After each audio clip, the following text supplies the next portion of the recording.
supplementaries? Then, question number 2, Dr. Parmjeet Parmar. Thank you, Mr. Speaker. My question is to the Minister of Finance. What's the outlook for the New Zealand economy, and how does this compare to other developed countries? The Honourable Bill English. Well, Mr. Speaker, there's quite a lot of international uncertainty at the moment, ranging from concerns about the European banking system, emerging market capital flows and continued lower commodity prices. However, New Zealand economy remains on track for further solid growth in 2016. It's now in its 7th consecutive year of expansion, and Treasury is forecasting growth to average over 2.5% per year through to 2020.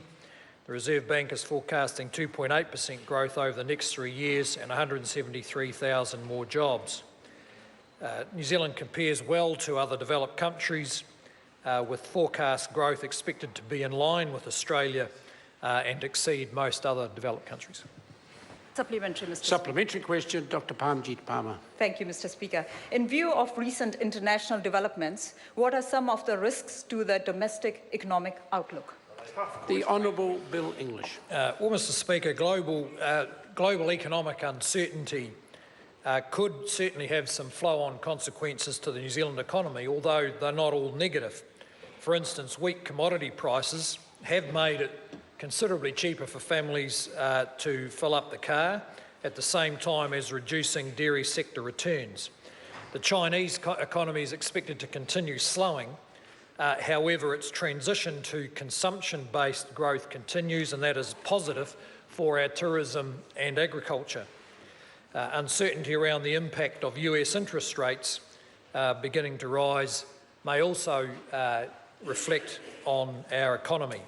However, domestic data remains fairly positive and suggests that further solid growth will occur in 2016. Supplementary, Mr. Speaker. Supplementary question, Dr. Parmjeet Parmar. How well placed is the New Zealand economy to manage downside risks to the economic outlook? The Honourable Bill English. Well, Mr. Speaker, I suspect we're going to continue to get a fairly solid flow of news about the downside risks to the global economy. But it was noted by the IMF yesterday that New Zealand is well placed to manage through global and domestic uncertainty. They point out the government's balance sheet is fairly strong and its accounts near balance. Our credit rating remains strong. The financial sector is sound. And while house prices have risen further than we would like, they have not led to a credit boom. As a result of this, average wages are rising faster than inflation. Lower interest rates are helping first home buyers, and there is steady, if not rising, consumer business confidence. Thank you, Mr. Speaker. Supplementary question, Dr. Parmjeet Parmar. Thank you, Mr. Speaker. What steps is the government taking to support growth and improve resilience in the economy?